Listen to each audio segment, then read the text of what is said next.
Let us start.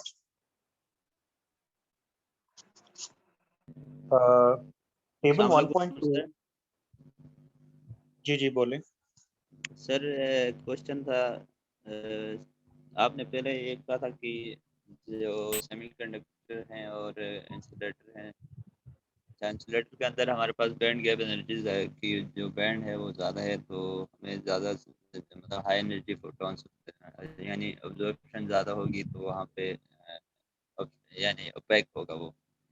तो ये हमारा ट्रांसपेरेंसी फिर सर इस हिसाब से किस चीज़ के ऊपर डिपेंड करती है? आया उसके स्ट्रक्चर के ऊपर डिपेंड करती है या मैनेजमेंट के ऊपर डिपेंड करती है या उसकी हमारी जो एनर्जी देते हैं हम फोटो एनर्जी उसके ऊपर डिपेंड करती है या बैंड गैप एनर्जी? ये थोड़ा सा बता दें।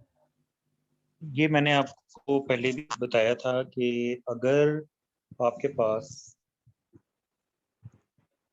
फोटोन एनर्जी, ठीक है, if photon energy is less than band gap energy,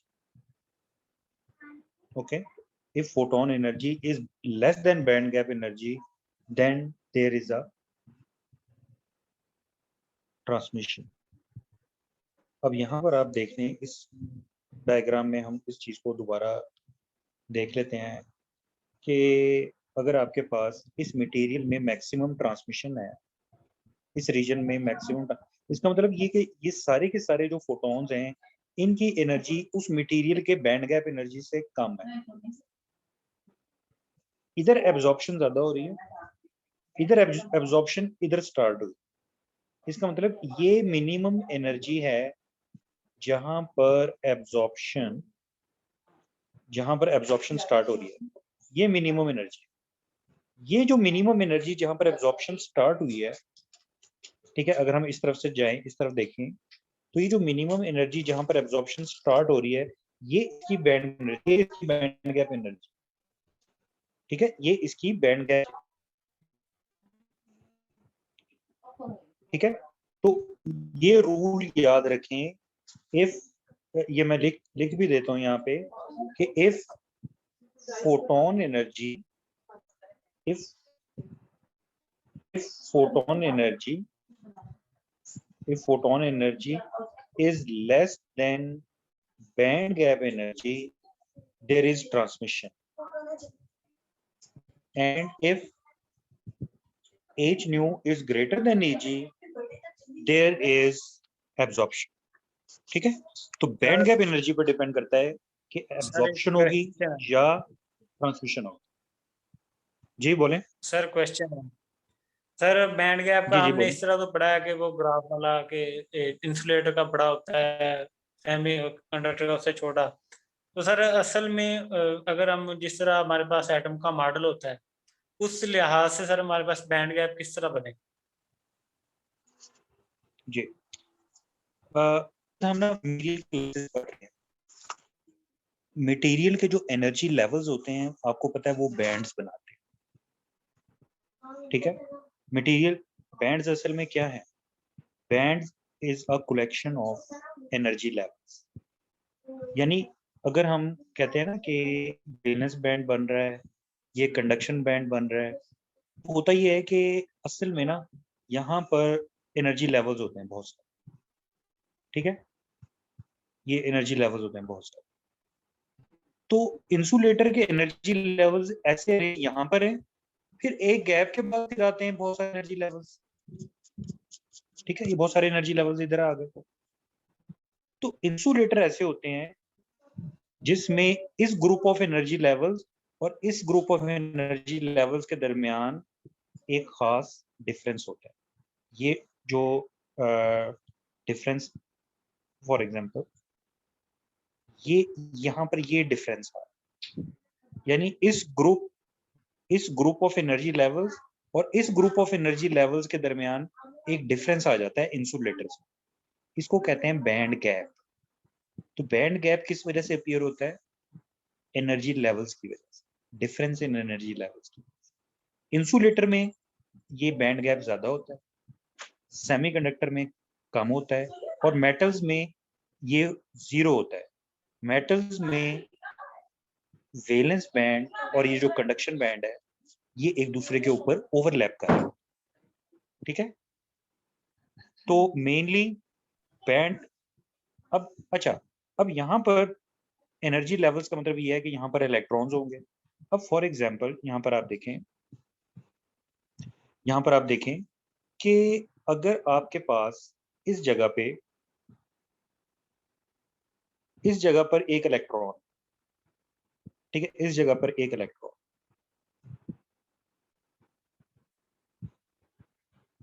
यहाँ पर एक इलेक्ट्रॉन, अब अगर photon energy band gap energy से कम होगी ना, ये एक फोटोन यहाँ पर आ रहा है, अगर इस फोटोन की एनर्जी h न्यू कम होगी ना, तो ये इलेक्ट्रॉन को ऊपर नहीं लेके जा सकता, ठीक है, ये इलेक्ट्रॉन को ऊपर नहीं लेके जा सकता, ये फोटोन इस इलेक्ट्रॉन से इंटरएक्ट ही नहीं करेगा, और ये फोटोन इसमें से सीधा पास हो जाएगा अगर फोटोन एनर्जी लेस है बैंड गैप एनर्जी से। अगर फोटोन एनर्जी ज्यादा है तो ये इलेक्ट्रॉन को जंप करवा कर ना ऊपर पहुंचा देगा। तो मिनिमम एनर्जी के इलेक्ट्रॉन जंप करके ऊपर पहुंच जाए, ये होती है इसकी बैंड गैप एनर्जी के बराबर। यानी अगर photon energy band gap energy के बराबर हो ना, तो इलेक्ट्रॉन जंप करके इस जगह से इस जगह पे आ जाए, ठीक है। यानी मैक्सिमम ऑफ वैलेंस बैंड से मिनिमम ऑफ कंडक्शन बैंड में आ जाएगा अगर फोटोन एनर्जी इक्वल है बैंड गैप एनर्जी के। और अगर फोटोन एनर्जी ज्यादा है तो देखें ये ज्यादा ऊपर आ जाएगा, ठीक है। तो फोटोन एनर्जी अगर बैंड गैप एनर्जी से ज्यादा होगी तो इलेक्ट्रॉन ऊपर जंप करेगा, इट मींस फोटोन एब्जॉर्ब हो जाएगा। और अगर सर मैं इस तरह नहीं कह रहा, इस तरह सर काफी दफा पढ़ चुके हैं। जिस तरह सर ऑर्बिट बनाए होते हैं इलेक्ट्रॉन के, अब उनमें सर रिवॉल्व कर रहे हैं, उसमें सर किस जगह पे होंगे बैंड गैप, और सर उस तरह जो होता है कि ओरिजिनल जो शेप होती है सर, उस तरह नहीं हम समझ सकते, ये तो सर उसकी दूसरी रिप्रेजेंटेशन है। देखिए मेरी बात सुने, जब नहीं सर मेरी बात, सर मैं नहीं इसका मेरी आंसर बात करूं सुने, सर? नहीं मेरी बात सुने। देखें, जब आप सॉलिड्स की बात करते हैं ना, तो इंडिविजुअल शेल्स नहीं होते। Solid is collection of atoms which are closely packed, ठीक है। अगर आप एक इंडिविजुअल हाइड्रोजन एटम लेते हैं तो उसमें आप शेल कंसिडर कर सकते हैं, ऑर्बिट कंसिडर कर सकते हैं। सॉलिड में आप ऑर्बिट या शेल कंसिडर नहीं करते, उसमें शेल्स एक दूसरे के साथ करीब करीब होते हैं, वो आपस में ज्वाइन होकर बैंड्स बनाते हैं। इसलिए जब भी हम सॉलिड को डिस्कस करते हैं तो हम इंडिविजुअल शेल्स की बजाय हम एनर्जी बैंड्स डिस्कस करते हैं, ठीक है। तो एनर्जी बैंड के पॉइंट ऑफ व्यू से हम बात करते हैं, सिर्फ इलेक्ट्रॉनिक शेल्स के पॉइंट ऑफ व्यू से बात नहीं करते, ठीक है। बात समझ आई आपको? नहीं सर, अगर हम सॉलिड को देखिए सर, एटम पड़े होते हैं, एटम से मिलकर सर एक सॉलिड बनता है। अब एटम में सर उनके शेल में आखिरी इलेक्ट्रॉन होगा, जिस तरह हम कहते हैं। मैं सर उस लिहाज से कह रहा हूँ कि भी अगर वो डायग्राम ली जाए, उसमें सर बैंड गैप किस तरह हमारे पास जनरेट होते हैं। देखें आप, सर ये इंडिविजुअल एटम की बात इंडिविजुअल कर शेल रहा ले है लिया, जो बोहर एटॉमिक मॉडल में सर उसने सिंगल एटम को लेकर उसने डिस्कस करके ये समझाया था, लेकिन क्रिस्टल में सॉलिड में एटम्स क्लोज पैक्ड हैं, इसलिए हमारे पास बैंड बन जाता है। सर ये इस बात को ये समझ नहीं रहा। हाँ जी बिल्कुल ऐसे ही है, मैंने भी अभी यही बात बताई, ठीक है। सॉलिड्स में एटम्स एक दूसरे के क्लोज होते हैं, क्रिस्टल है या नॉन क्रिस्टल है, उसमें एटम्स एक दूसरे के करीब होते हैं, वहां पर इस तरह इंडिविजुअल शेल्स नहीं बनते। बोहर एटॉमिक मॉडल का मतलब वहां पर एटम को कंसिडर किया हुआ है। जब हम सिंगल एटम कंसिडर करते हैं तब हम ऑर्बिट्स लेते हैं, जब हम सॉलिड्स को कंसिडर करते हैं फिर हम बैंड्स लेते हैं, और बैंड्स में इलेक्ट्रॉन्स मौजूद होते हैं, ठीक है। जो जिस तरह वैलेंस सर बैंड आप होता कह है रहे हैं कि वो सर, फुल जिस ऑफ तरह आप कह रहे इलेक्ट्रॉन्स हैं होता है, कि और जो कंडक्शन बैंड है वो एम्प्टी होता है, ठीक है। जी बोलें। सर जिस तरह आप कह रहे हैं कि वो मिल के मतलब कि एक बनता है बैंड गैप, वही सर मैं ये कह रहा हूँ कि आप छोटे से मुझे मतलब कि जो होता है सॉलिड उसका सर इस तरह मिला के काइंडली आप सर दिखा दें तो।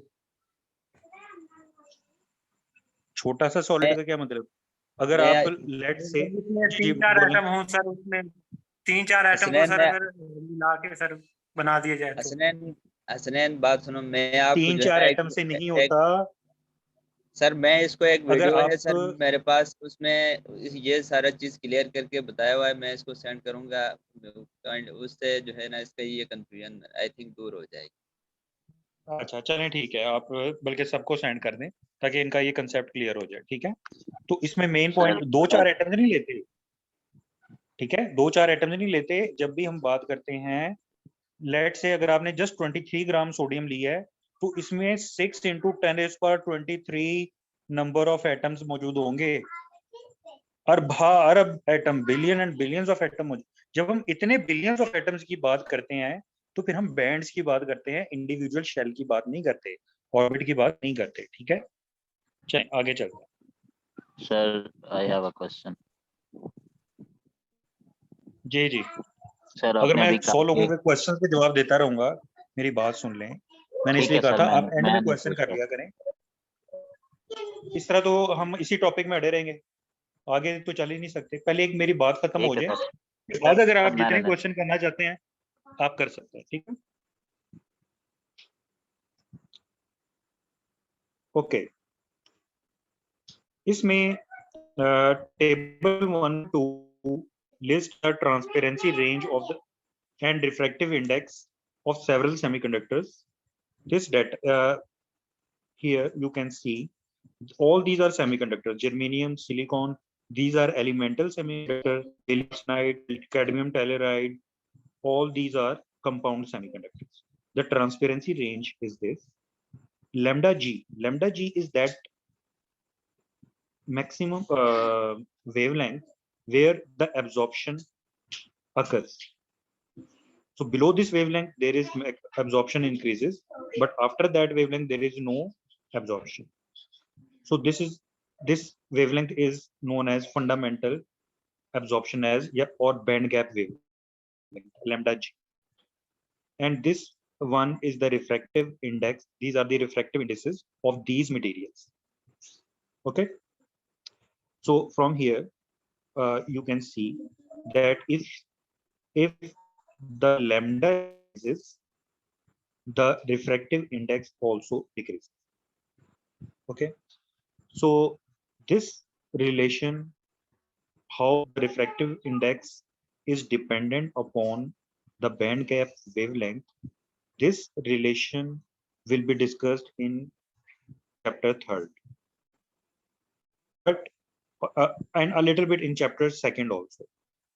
And it's a consequence of Kramer-Kronig relationship, which we will study in chapter 2nd in section 2.3. ठीक है, कि रिफ्लेक्टिव इंडेक्स और जो बैंड गैप वेवलेंथ है इसका आपस में रिलेशन जो है वो क्या होता है। Okay, the upper limit of transmission range is determined by the latest absorption edge for insulator और फ्री कैरियर एब्जॉर्प्शन। जो अपर देखें, एक ट्रांसमिशन रेंज में आप देखते हैं कि एक वो जगह है जहां से ट्रांसमिशन, अगर आप ट्रांसमिशन स्पेक्ट्रम लेते हैं, एक वो जगह है जहां से ट्रांसमिशन स्टार्ट हुई, ठीक है, और एक वो जगह है जहां पर ट्रांसमिशन जीरो हुई। ठीक है, तो जहां पर ये ट्रांसमिशन, ये जो अपर लिमिट है लेंथ की, जहां पर ट्रांसमिशन जीरो हो रही है, ठीक है, वो हम ये इसकी जो अपर लिमिट है वहां से हम इसको देख सकते हैं। ये कि ये जो अपर लिमिट है वहां पर, इस जगह पे जहां पर ट्रांसमिशन जीरो और एब्जॉर्प्शन स्टार्ट हो रही है, so the upper limit of transmission range is determined by the latest absorption. इसका मतलब ये वो पॉइंट है जहां पर लेटेस्ट एब्जॉर्प्शन स्टार्ट हो रही है। ठीक है, ये वो पॉइंट है। एंड फ्री कैरियर एब्जॉर्प्शन, क्योंकि सेमीकंडक्टर जो हैं उनमें थोड़े बहुत फ्री कैरियर्स भी होते हैं। आपको पता है इंसुलेटर में बिल्कुल नहीं होते, आइडियली सेमीकंडक्टर में उससे ज्यादा होते हैं, और मेटल्स या कंडक्टर्स में उससे ज्यादा फ्री कैरियर्स होते हैं। ठीक है, तो इस पॉइंट पर या तो फ्री कैरियर एब्जॉर्प्शन हो रही होती है, ठीक है, या फिर लेटेस्ट एब्जॉर्प्शन हो रही होती है। Free carriers are present in semiconductor at room temperature through the thermal excitation of electron across the band gap or due to the presence of impurities. This cause infrared absorption. ये इसकी वजह से infrared absorption होती है और इस वजह से यहाँ पर ये जो ट्रांसमिशन में इस जगह के बाद जो एब्जॉर्प्शन है वो जीरो हो जाती है, यहाँ पर एब्जॉर्प्शन आगे जीरो हो जाएगी. Okay, one very important aspect of the optical properties of semiconductors is that the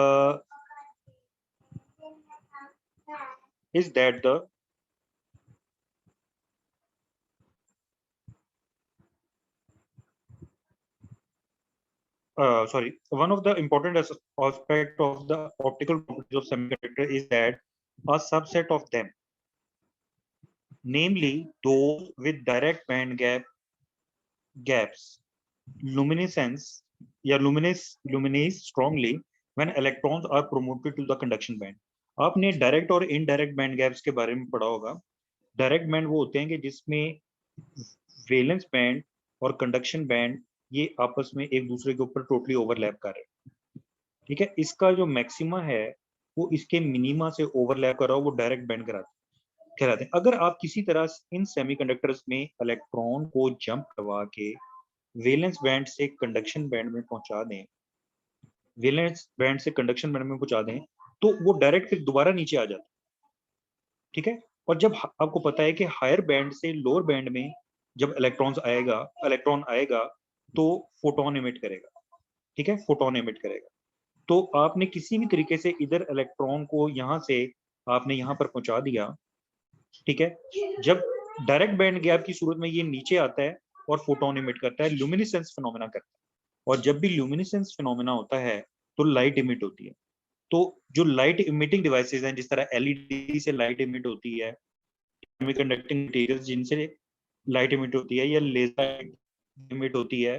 ठीक है, तो इस तरह के मटेरियल से इमिट होती है जो कि डायरेक्ट बैंड गैप मटेरियल्स होते हैं.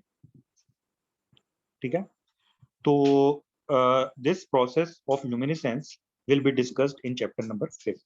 The main point is that the wavelength of the luminescence coincides with the band gap of semiconductor. ठीक है, यानी जो सेमीकंडक्टर का बैंड गैप होता है ना, वही वाली लाइट उसमें से इमिट हो रही होती है. ठीक है, और क्योंकि आपको पता है कि ये वाली यहाँ से यहाँ तक, इसको मैं दोबारा बना देता हूँ ताकि समझने में आसानी हो आपको, कि आपके पास अगर ये वैलेंस बैंड है और ये कंडक्शन बैंड है, तो मिनिमम जो मैक्सिमम वेवलेंथ इमिट हो रही होती है वो इसकी बैंड गैप वेवलेंथ होती है. ठीक है, okay. In chapter 6 we shall see how quantum size effect in low dimensional semiconductors can be used to shift the effective band gap to higher energy. आप किसी मटेरियल के बैंड गैप को increase या decrease भी कर सकते हैं. वहां पर एक इफेक्ट आता है, उसे हम क्वांटम साइज इफेक्ट कहते हैं. ठीक है, ये चैप्टर 6 में हम सर ये डिस्कस करेंगे. आवाज नहीं आ रही, सही कट कट के आ रही है. क्वांटम साइज इफेक्ट को हम चैप्टर 6 में डिस्कस करेंगे, जिसमें ये बताया गया है कि आप किस तरह से बैंड गैप को उसको चेंज कर सकते हैं. आप इसको हाई एनर्जी पे भी लेके जा सकते हैं, थोड़ा ओरिजिनल से हाई एनर्जी पे भी लेके जा सकते हैं और ओरिजिनल से लोअर एनर्जी की तरफ लेके जा सकते हैं. This is a highly desirable feature because it provides a way to tune the emission wavelength by controlled variation of the parameter during the crystal growth. अगर किसी मटेरियल की क्रिस्टल ग्रोथ के दौरान हम पैरामीटर्स थोड़े से चेंज कर दें तो हम इसकी जो ये बैंड गैप वेवलेंथ है इसको थोड़ा सा चेंज कर सकते हैं. और इसको चेंज करने से हम यहाँ से डिफरेंट वेवलेंथ्स इमिट करवा सकते हैं. ठीक है, तो ये चीज जो है ये हम जो इसको कहते हैं tuning of wavelength. So tuning of wavelength mean the emission of different wavelengths can be possible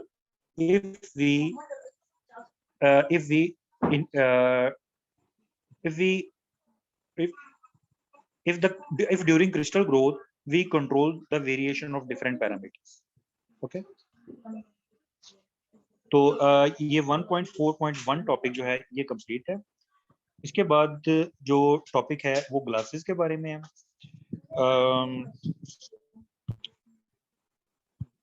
असल में इसको कल चलें ठीक है, ये ग्लासेस का टॉपिक नेक्स्ट टाइम करते हैं, कल करेंगे क्योंकि अब इतना टाइम नहीं है कि इसको पूरे को मैं डिस्कस करूं। तो आप अब आप क्वेश्चन करें, अब तक जो हमने पढ़ा है इसमें से जो भी आप पूछना चाहते हैं आप पूछ सकते हैं जी।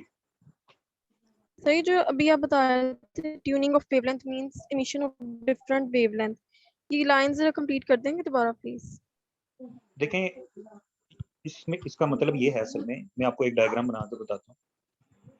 यहाँ पर आप देखें कि एक आपके पास ये वैलेंस बैंड, ठीक है, दूसरा आपके पास ये कंडक्शन बैंड, ठीक है।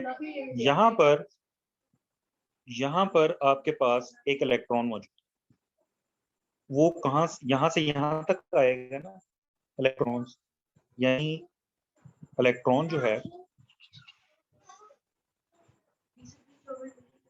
इस जगह से सॉरी इस जगह से इस जगह पे आएगा तो एक वेवलेंथ इमिट होगी, एक वेवलेंथ इमिट होगी, ठीक है। ये जो वेवलेंथ है ये सिंगल वेवलेंथ होगी क्योंकि इलेक्ट्रॉन यहाँ से यहाँ पर आ रहा है, क्योंकि ये हायर एनर्जी से लोअर एनर्जी में आएगा तो फोटोन इमिट करेगा, ठीक है। लेकिन क्रिस्टल ग्रोथ के वक्त हम इस EG को थोड़ा वेरी कर सकते हैं, ठीक है। हम इस तरह कर सकते हैं कि बैंड गैप, ये जो अपर बैंड है यहां ना बन रहा हो बल्कि इससे थोड़ा सा ऊपर बन रहा हो, ठीक है। अब जो इस जगह पर वेवलेंथ आएगी, इस जगह पे जो वेवलेंथ आएगी वो यहां से यहां तक आएगी, ठीक है। तो इधर से जो फोटोन इमिट होगा उसकी एनर्जी ज्यादा होगी क्योंकि ये एनर्जी डिफरेंस ज्यादा है और ये एनर्जी डिफरेंस कम, तो आप वेरी कर सकते हैं, जो फोटोन एमिशन है ना उसकी एनर्जी को वेरी कर सकते हैं। इसको कहते हैं ट्यूनिंग ऑफ वेवलेंथ, कि एक दफा आपने ये वाली वेवलेंथ निकाली, एक दफा आपने ये वाली वेवलेंथ निकाल ली, ठीक है। तो इस तरह आप डिफरेंट वेवलेंथ एक ही मटेरियल से निकाल सकते हैं अगर आप उस मटेरियल को बनाते वक्त थोड़े से पैरामीटर्स को डिफरेंट कर लें। This is known as tuning of wavelength.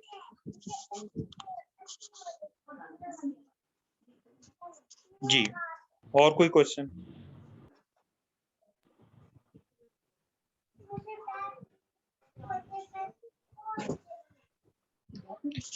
Next week से तो वैसे ही फिजिकल क्लासेस शुरू हो रही हैं, तो इंशाल्लाह आपको और ज्यादा अच्छी तरह समझ आएगी जब फिजिकल क्लासेस होंगी नेक्स्ट वीक से।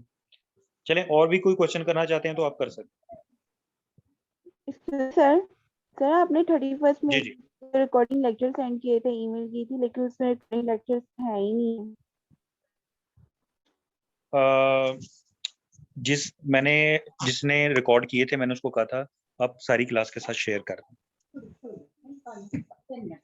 सर वो ब्लैंक मैसेज था, ब्लैंक मेल। तो ब्लैक पैसे मैंने जो भेजा था वो ब्लैंक था ना, बाकी जिसने रिकॉर्ड किए हैं मैंने सबको उनको कह दिया था कि सबके साथ शेयर कर लें रिकॉर्डेड लेक्चर्स। सर उन्होंने शेयर ही नहीं की।